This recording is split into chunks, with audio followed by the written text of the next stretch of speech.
आज मैं बहुत एक्साइटेड हूँ क्योंकि आज बात होने जा रही है राहु की, वो राहु की जो आपके छठे भाव पर गोचर कर जाएंगे ठीक 30 अक्टूबर सन 2023 को। वास्तव में देखा जाए तो छठे भाव पर राहु का यह गोचर आपके लिए बेहद बेहद अनुकूल होगा, बहुत शुभकारी होगा। कैसे होगा, क्या होगा, एक एक करके हम समझते हैं, एक एक करके जानते हैं, एक एक बारीकियों को समझते हैं। ध्यान दीजिएगा, ठीक आपके पिछले अप्रैल 2022 से यही राहु देवता लगभग 18 महीने से आपके सप्तम भाव पर अभी तक थे, या फिर ये मानिए कि 23 अक्टूबर के दिन तक ये रहेंगे। इसके पश्चात ये अपना गोचर परिवर्तन कर देंगे। तो अभी पहले ये समझते हैं कि अभी तक इन्होंने क्या क्या फल हमें प्रदान किया, फिर हम समझेंगे अभी क्या प्रदान करेंगे अगले 18 महीनों तक। सबसे पहले ये राहु देवता आपके सप्तम भाव पर थे। सप्तम भाव चूंकि हमारे व्यापार का होता है, हमारे बिजनेस का होता है, साथ ही साथ हमारे दाम्पत्य जीवन का होता है। व्यापार में एक प्रकार से अस्थिरता कायम होना, हमने मेहनत तो बहुत किया, अपने संघर्षों को जिया, हर प्रकार के प्रयास कर लिया, लेकिन व्यापार की स्थिति जस की तस बनी हुई है। बहुत से लोगों ने अपने जीवन पर ये होते हुए देखा है। सिर्फ यही नहीं, सप्तम भाव पर राहु का होना इसका मतलब दाम्पत्य जीवन के लिए भी कोई बहुत सटीकता का ये अवसर प्रदान नहीं करते हैं। सप्तम भाव पर राहु की स्थिति कहीं ना कहीं दाम्पत्य जीवन में एक अस्थिरता ही प्रदान किया हमें। यही वो स्थान है जहाँ पर बहुत लोगों ने अपने वैवाहिक जीवन को, या फिर जो विवाह करना चाहते हैं उन्हें भी एक सही, एक सच्चे जीवन साथी का आश्रय न मिल पाना, कोई न कोई एक ऐसी अनुभूति, क्योंकि दसम भाव से दसम भाव होने के कारण आपके सप्तम भाव आपके कैरियर को प्रदर्शित करने वाला स्थान होता है। इसलिए नौकरी में भी हमने कई प्रकार से विडंबनाओं को देखा। जितनी हमारी शक्ति है, जितना हमारा साहस है, उसके अनुरूप जब हमें पारिश्रमिक नहीं मिलता तो हमें बहुत पीड़ा होती है। हमसे कम स्किल वाले, हमसे कम टैलेंटेड लोग अच्छे अच्छे पद और प्रतिष्ठा को प्राप्त कर रहे हैं, परंतु हम क्यों नहीं कर पा रहे हैं, इसका एक आत्मग्लानि भी हमारे जीवन पर इन पिछले 18 महीनों से हमें देखने को मिला। अब यहीं पर देखिए, राहु देवता जब आपके सप्तम भाव पर थे, इसका मतलब इनकी दृष्टि पड़ी आपके ठीक एकादश भाव पर। इनकी पांचवी दृष्टि, एकादश भाव तो भाई इनकम का होता है, लाभ का होता है। हमने मेहनत तो बहुत किया, लेकिन इनकम क्या हुआ, सिर्फ इतना इनकम प्राप्त हुआ कि घर चलाने तक की स्थिति बन पाई। और कभी कभी किसी किसी को तो इतना प्रभाव हुआ कि एक इनकम का समावेश बन ही नहीं पाया। एकादश भाव इच्छाओं की पूर्ति का होता है, इसलिए इच्छाओं की पूर्ति, माना कि हमने इस समय पर पैसे भी कमाए होंगे, लेकिन जो चीज़ हम चाहते थे, जो इच्छाएं हमारे अंदर है, हम अपने लिए बेहतर कर पाए, अपने परिवार के लिए बेहतर कर पाए, वो सब कुछ हमें देखने को नहीं प्राप्त हुआ। सिर्फ यही नहीं, राहु की जो एक और दृष्टि पड़ती है, इनकी सप्तम दृष्टि को तो जरा विचार कीजिए। ये आपके लग्न पर ही ये प्रदर्शित करते हैं। लगन वो स्थान हो गया जो मेरे स्वयं का स्वास्थ्य होता है। स्वास्थ्य में निरंतर गर्मा गर्मी बने रहना। मान लीजिए 4 दिन सही तो एक दिन फिर ऐसा समय आ जाता था कि पुनः फिर से कोई स्वास्थ्य संबंधी चिंता बहुतों ने अपने जीवन पर प्रदर्शित होते हुए देखा है। जिनके ऑलरेडी स्वास्थ्य में चिंताएं, बाधाएं चल रही थी, उन्होंने भी अपने जीवन को बहुत यहाँ पर तकलीफ में अपने आप को पाया होगा। सिर्फ यही नहीं, राहु के पास जो अगली दृष्टि थी, ये दृष्टि पड़ती है सीधे आपके पराक्रम भाव पर। मानो कि सब कुछ अच्छा होते हुए भी पराक्रम है जो हमारा साथ नहीं दे पा रहा है, वो कॉन्फिडेंस निकल करके सामने नहीं आ रही है। ये सब राहु ने आपके जीवन पर, आपके प्रभाव को इन्होंने अपने द्वारा दिया। अब क्या राहु देवता आपके सप्तम भाव को छोड़ करके आपके छठे भाव पर जाकर के आपके जीवन को बहुत बेहतर बना पाएंगे? क्यों? क्योंकि यहाँ पर अग्नि तत्व की राशि पर थे राहु देवता। अब जो प्रवेश कर रहे हैं मीन राशि पर, वो जल तत्व की राशि है।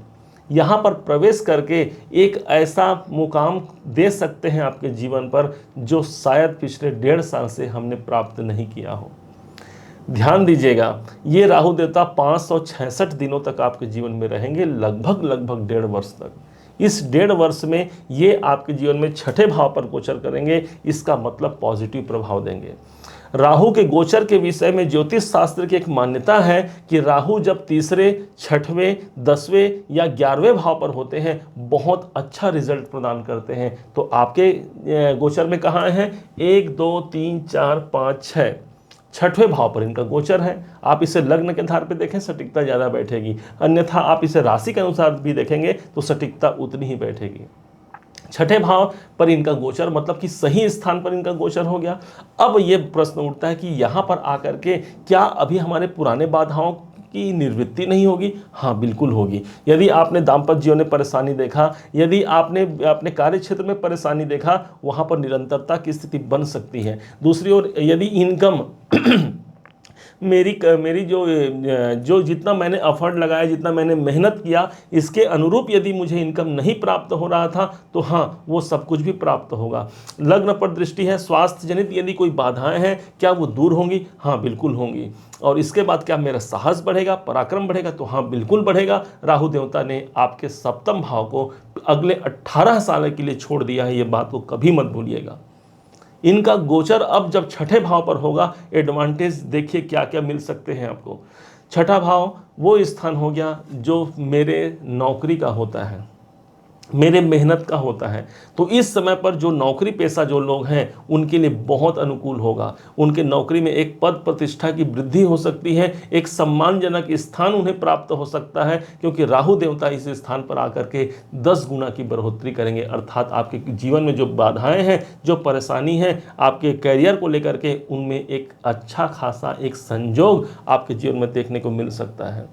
नौकरी में जो लोग विदेशों में नौकरी करना चाहते हैं, क्योंकि यहाँ से राहु देवता सीधे 12वें घर को देखेंगे, तो जो लोग विदेशों में नौकरी करते हैं या फिर करना चाहते हैं, या आप ऑलरेडी विदेश में नौकरी कर रहे हैं, दोनों ही परिप्रेक्ष्य में ये राहु का ट्रांजिट आपके लिए किसी वरदान से कम नहीं होगा, इस बात को मत भूलिएगा। राहु देवता स्वयं विदेशों को ही प्रभावी कर बनाते हैं, बोलते हैं विदेश के ही रिप्रेजेंटेटिव ग्रह माने गए हैं राहु को, इसलिए आपको वहां से सफलता मिलने की संभावना काफ़ी हद तक बढ़ जाती है।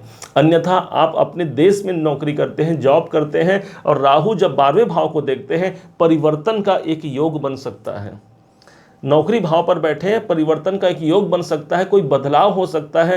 प्रयास कीजिए कहाँ आपको पहुँचना है, कहाँ आपको जाना है। ग्रह गोचर अनुकूल जब होते हैं तो हमारे अल्प प्रयास से भी हमें एक सिद्धि प्राप्त हो जाती है, अर्थात हमें सफलता प्राप्त हो जाती है। इस बात को कभी मत भूलिएगा।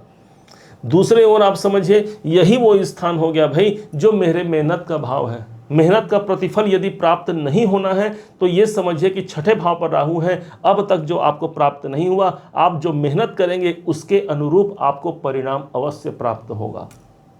ऐसा हो ही नहीं सकता कि मेहनत के अनुरूप आपको सफलता प्राप्त नहीं हो। आप स्वयं जानते हैं कि कर्म प्रधान विश्व रचि राखा, जो जस करें सो तस फल चाखा। इस हिसाब से आपके मेहनत का प्रतिफल, उसका स्वाद आपको चखने को जरूर मिलेगा। ये बात आप नोट कर लीजिए। अगली बात समझिए, यही वो भाव है जो हमारे रोग का होता है, हमारे स्वास्थ्य का होता है। स्वास्थ्य भाव पर राहु की स्थिति उनके पसंद के स्थान पर स्थिति है। इसका मतलब पहले से कोई रोग चल रहे हैं, कोई परेशानियां चल रही हैं, कोई स्वास्थ्य संबंधी चिंताएं हैं जो निरंतर बनी हुई है, वहां भी आपको अच्छे खासे एडवांटेज देखने को मिलेंगे। अगला जो पॉइंट होगा वो होगा, यही हमारे कर्जे का भाव भी है। कर्जे की स्थिति को यही प्रदर्शित करता है। हमारे लोन यदि काफ़ी हद तक बढ़ गए हैं, हम चाहते तो बहुत है कि अपने लोन से हम छुटकारा पा जाए। कौन चाहता है भाई कि हमारे कर्जे बढ़ जाएं? हम लेते तो हैं अपने व्यापार को आगे बढ़ाने के लिए, हम लेते तो हैं अपने मकान बनाने के लिए, अपने कुटुंब को वहाँ रखने के लिए, लेकिन स्थिति ऐसी बन जाती है, एक समय ऐसा आ जाता है कि उस लोन को भी हम चुका नहीं पाते। बहुत से लोग ऐसे परेशानी से जूझ रहे हैं। तो हाँ, ये समझिए 18 महीने तक राहु यहाँ पर रहेंगे। 566 दिनों का वो समावेश होगा, जिस समय पर आपको आपके लोन से मुक्ति मिलने का एक रास्ता निकल जाएगा, या फिर आप लोन से मुक्त हो सकते हैं। यही वो भाव हो गया भाई जो आपके जीवन में आपके शत्रुओं का स्थान होता है। राहु देवता जब यहाँ पर उपस्थित होंगे, बड़े से बड़े शत्रुओं को परास्त होते हुए आप देखेंगे। आपके अंदर ही वो क्वालिटी आ सकती है कि बड़े से बड़े परास्त होते हुए शत्रु भी आपको देखने को मिलेंगे। जैसे भी शत्रु यदि हावी हैं, आपके विरोधी यदि हावी हैं, आपको यदि जिन्होंने बढ़ने नहीं दिया था एक समय पर, आज वही हो सकता है आपको आकर के आपको सलाम करें। क्यों? क्योंकि राहु की स्थिति यहाँ पर बनी हुई है। शत्रुओं पर हावी रहेंगे राहु देवता, अर्थात आप हावी रहेंगे, इस बात को मत भूलिएगा। तुला राशि, तुला लग्न के अपने राशि के ही अधिपति हो जाते हैं शुक्राचार्य जी महाराज, और उन्हीं शुक्राचार्य जी महाराज के ये शिष्य माने गए हैं राहु। और इसी कारण से आपके जीवन पर अब तक ये जहाँ प्रभाव दिए, सप्तम भाव पर प्रभाव दिए, इसके बाद भी मैं कहूँगा आपको उतना ज़्यादा आपको कुछ बहुत ज़्यादा घाटा परेशानी का सामना करना नहीं पड़ा जितना वास्तव में पड़ना चाहिए था। लेकिन अब राहु की स्थिति तो ऑलरेडी अच्छी हो गई है। क्यों अभी तक इसके पहले क्यों आपको ज़्यादा परेशान होना नहीं पड़ा? क्योंकि लग्नेश आपके राशि के स्वामी शुक्राचार्य जी हैं, जिनके ये शिष्य हैं। भाई कोई शिष्य अपने गुरु के सामने कितना बिगाड़ पाएगा? नहीं बिगाड़ पाएगा। ये समझिए कि यदि हमने कुछ लोगों के मन में ये होता है कि भगवान होते ही नहीं, ये समझिए कि भगवान तो होते हैं। और इसी कारण से हमारे जो बड़े विपत्ति होने वाले होते हैं, जो बड़े कष्ट मिलने वाले होते हैं, वो एक सामान्य या कुछ छोटे मोटे होकर के रुक जाते हैं। इसको कभी मत भूलिए। राहु की स्थिति आपके कर्जों से मुक्ति, शत्रुओं से पीड़ा से मुक्ति, यदि कोई कोर्ट केस संबंधी कार्य चल रहा है, कोई लिटिगेशन का कार्य चल रहा है, वहाँ पर भी आपको इन्हीं 1.5 सालों में कुछ अच्छे सकारात्मक परिवर्तन निकल करके सामने आ सकते हैं। ध्यान रखिएगा, ये सारे परिवर्तन आपको गोचर के अनुसार बताया जा रहा है। यदि बर्थ चार्ट में भी, आपके कुंडली में भी यदि राहु की स्थिति अनुकूल है, यदि दशा महादशा अंतरदशा यदि राहु से संबंध रखता है, तब तो ये परिणाम आपको 100% के मिलके रहेंगे। अन्यथा ये समझिए, सिर्फ गोचर का परिणाम यदि आप लेना चाहें तो 60% का ये संभावना है कि ये सब कुछ जो हम आपको बता रहे हैं वो सब हो करके रहेगा। और बाकी आपके जो बचा खुचा है वो आपके ग्रहों का जो हाल होगा, जो आपके बर्थ चार्ट में, उसके द्वारा प्रदर्शित होगा। और बाकी माना जाता है गुरु कृपा, हमारे ईश्वर की कृपा से वो 40% जो आप छूट भी रहा होगा वो आपकी पूर्णता की ओर अग्रसित हो सकता है। यही स्थान वो स्थान हो गया भाई जो हमारे संघर्षों का होता है। संघर्ष भाव पर राहु रहेंगे। राहु के पास सिर है, धड़ नहीं है, इस बात को मत भूलिए। इसलिए हमेशा राहु देवता आपको ऊपर उठने का एक प्रयास देंगे, एक ऐसी संभावनाओं को देंगे कि हाँ अब आगे कार्य करो, मैं तुम्हारे साथ हूँ। एक छाया है, एक छाया आपके साथ हमेशा चलता रहेगा। राहु ग्रह को छाया कारक ग्रह माना गया है, इसलिए आप उसको समझिए। हो सकता है वो आपके गुरु हो सकता है आपके ईश्वर हो, या आपके इष्ट हो, जिसे आपने माना है वो आपके साथ निरंतर चलेंगे। इस बात को कभी मत भूलिएगा। अब कैसे इस राहु के शुभ प्रभाव को और शुभता में परिणित किया जा सके, कैसे इस राहु को हम और अच्छे ढंग से प्रभावी बना सकें, इस पर अब आप विचार कीजिएगा। राहु की स्थिति जब छठे भाव पर है, सबसे अच्छा जो सुंदर संयोग माना जाता है इसके शुभ प्रभाव को लेने के लिए हमेशा की भांति अपने घर के नैऋत्य दिशा पर आपको ध्यान रखना होगा। घर में जो पश्चिम और दक्षिण का जो कॉर्नर होता है वह स्थान राहु का स्थान माना गया है। वहाँ किसी प्रकार से बहुत अधिक गंदगी या दुर्गंध से युक्त वह स्थान नहीं होना चाहिए, इस बात को आप समझिएगा। उस स्थान पर यदि कोई पुराने बर्तन पड़े हैं या पुराने कोई गट्ठे पड़े हैं, पुराने कपड़े पड़े हैं या कोई डस्ट या बहुत गंदगी है, उस स्थान को आप साफ कीजिए। इस पूरे समय पर राहु देवता आपके लिए कृपावान रहेंगे, आपके लिए मेहरबान रहेंगे, इस बात को मत भूलिएगा।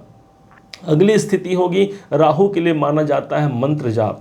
रामायण में गोस्वामी तुलसीदास जी ने लिखा है, मंत्र जाप मम दृढ़ विश्वासा, पंचम भगति सो वेद प्रकाशा। मंत्र जाप में वो शक्ति है जो बड़े से बड़े दुख और समस्याओं का भी निराकरण कर सके। इस हिसाब से राहु का मंत्र भी आप कर सकते हैं। इस राहु का मंत्र आप सब जानते हैं, ओम रांग राहवे नमः राहु का मंत्र होता है। परंतु तंत्रोक्त जो मंत्र होता है उसे भी आप नोट कर सकते हैं, ओम भ्राम भ्रीम भ्रौम सह राहवे नमः। ये मंत्र जो होता है बहुत प्रभावी मंत्र है राहु की कृपा प्राप्ति के लिए, राहु से जनित जो दोष है उससे मुक्ति के लिए। लेकिन इसका जो समय बताया गया है वो अर्धरात्रि का समय बताया गया है, ध्यान रखिएगा। अभी एक तरफ तो अंत किसका हुआ, अंत हुआ आपके सप्तम भाव का, और आरंभ कहाँ हुआ, आरंभ हुआ आपके छठे भाव से। निश्चय मानिए कोई बेहतर परिणाम निकल करके इन्हीं समय पर आ सकता है। पुराने समस्याओं से भी हमें मुक्ति मिल सकती है। विश्वासम फलदायकम है, विश्वास कीजिए फलीभूत होगा, जरूर होगा, क्योंकि राहु की स्थिति यहाँ पर उनके मनपसंद स्थान छठे भाव पर है। इस बात को कभी मत भूलिएगा। उम्मीद है आप सबने इसे समझा है, आप सबने इसे जाना है। यदि आपने इसे समझा है, जाना है, मेरे समझाने का प्रयास यदि आपको सार्थक लगा हो, मेरे समझाने का तरीका यदि आपको सार्थक लगा हो, तो हर बार की भांति इस बार भी अपना प्यार भरा लाइक और कमेंट करना कभी मत भूलिएगा।